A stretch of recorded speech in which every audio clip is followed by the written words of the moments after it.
everyone, I'm Jess, and this week we'll be covering all the Nindy news, giving you a first look at Elder Scrolls Online Summerset, and taking a sneak peek at Channel 4's new gaming show. Here's the TLDR. Bethesda have announced the next chapter to Elder Scrolls Online. The new chapter is called Summerset and will release on the 5th of June on PC, Xbox One and PS4, with PC Early Access starting May 21st. Summerset will see players journey to the home of the High Elves for the first time since Elder Scrolls Arena back in 1994. For the first time in the island's history, the borders have been opened, bringing outsiders and trouble. With plots to unravel and threats to be dealt with in this beautiful setting, both new and existing players should be excited for what this edition has to offer. Pre-order customers will receive the Queen's Bounty Pack as a bonus, which includes a pet and costume amongst other things. There's also a stunning collector's edition available. For the full details, check the link below and stick with us for future updates, as this is definitely on our watch list. Nintendo held their Switch showcase for indie titles this week. The Nindies Spring Showcase was headlined by the reveal of Mark of the Ninja Remastered, due for release this autumn. But that wasn't all. West of Loathing and Lumines Remastered also put in an appearance, alongside mobile game Reigns, which will launch in a twin pack bundled with its sequel, Reigns Her Majesty. In total, Nintendo revealed 16 titles in their indie showcase. For all the titles and more details, check the description below. Everyone's going mad for Fortnite, it seems, and Epic Games are determined to make the most of it. This week they announced an eSports tournament centred around the Battle Royale mode of the game.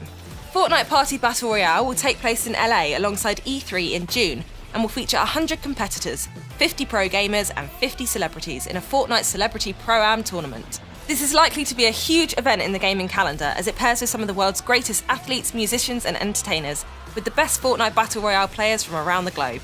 We'll keep a close eye on this one and keep you updated. Starting next week on Channel 4, Rob Becketts will be taking you on a gaming journey through time. Trapped in the 80s, Rob will have to complete a series of tricky gaming challenges in order to play his way back to 2018. What the? This, Rob, will allow you to play the greatest video games ever created, transporting you back in time to the year of their release. That seems excessive. Joined each week by a special guest, Rob will treat us to some gaming and fashion treats from the 80s, 90s, noughties and now, whilst reminiscing with his guests about what made each decade great.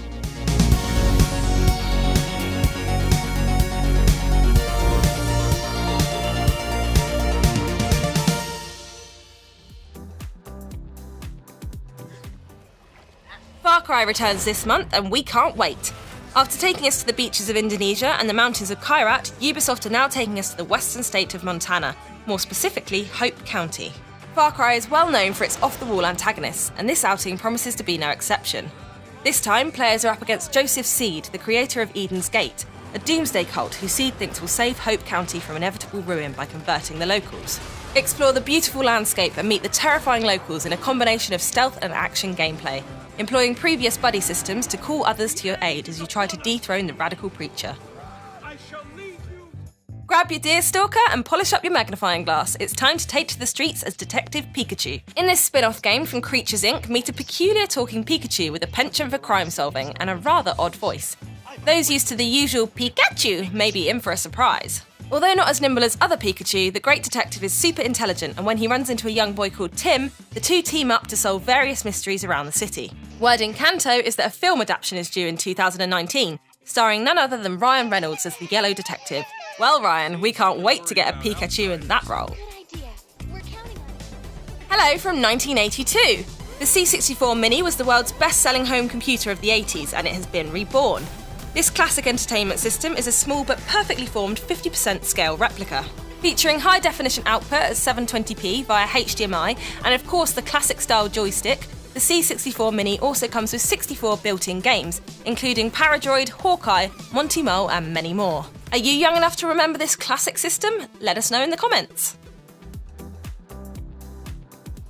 This week in 2005, Resident Evil crept back into our lives in the form of the brilliant Resident Evil 4. The by now iconic zombie franchise returned full force, with less of a shamble and more of a shattering as it finally arrived after many years of development and tense anticipation. Versions were started, scrapped and started again, as the developers were determined to get it right. Originally planned for the PS2, Resi 4 finally appeared on the GameCube, with subsequent releases appearing over the years and on various consoles. In this, the 6th instalment of the Resident Evil franchise, players took on the role of Leon S. Kennedy, as he leapt from playable secondary character to full-blown protagonist. After surviving the incidents of Raccoon City, Leon is recruited and trained as a special agent and sent to Spain to rescue Ashley Graham, the daughter of the president who has been captured by a mysterious cult-like organisation. Once in Spain, Leon must fight hordes of villagers before being reunited with Ada Wong, a woman from his past. What follows are many twists and turns as the narrative takes players on a journey of scares, surprises and suspicion. Because of its atmospheric gameplay and strong narrative, Resi 4 was well received worldwide, receiving an impressive 96 out of 100 Metacritic rating. Thanks for joining us for this week's TLDR. We'll be back in the same place, same time next week. This week at Game, the Easter sale has started. With great prices across games, accessories and merch, head over to game.co.uk or visit your local store to grab a bargain. And for the gamer who has everything, remember you can always give the gift of digital, with online subscriptions or in-game credit for their favourite game.